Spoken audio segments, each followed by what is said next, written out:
अस्सलाम वालेकुम। SM news के साथ मैं हूं मुक़द्दर रज़ा।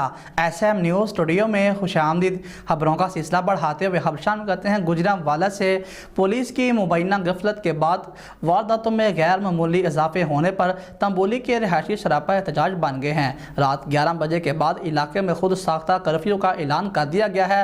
शनाख्ती कार्ड के बगैर आने वाले शख्स खुद जिम्मेदार होगा। मसाजिदों में ऐलानात किए गए हैं। तफसीलात के मुताबिक थाना बांडो के इलाका तंबुली में गुज़श्ता कई दिनों से डकैती और चोरी की वारदातों में गैर मामूली इजाफा हो गया है और मुतादिद घरों से लाखों रुपए मालियत की तलाई जेवरात, लाखों रुपए नकदी और घरेलू सामान लूट लिया गया है कि जिसकी वजह से इलाका शदीद परेशानी का शिकार है। और पुलिस की नाकामी के बाद अहले इलाका मैदान में आ गए हैं और मसाजिद में ऐलानात भी करा दिए गए हैं कि रात 11 बजे के बाद जो भी शख्स शनाख्ती कार्ड के बगैर निकला या आवाज़ देने पर ना रुका तो वो अपने नुकसान का खुद जिम्मेदार होगा।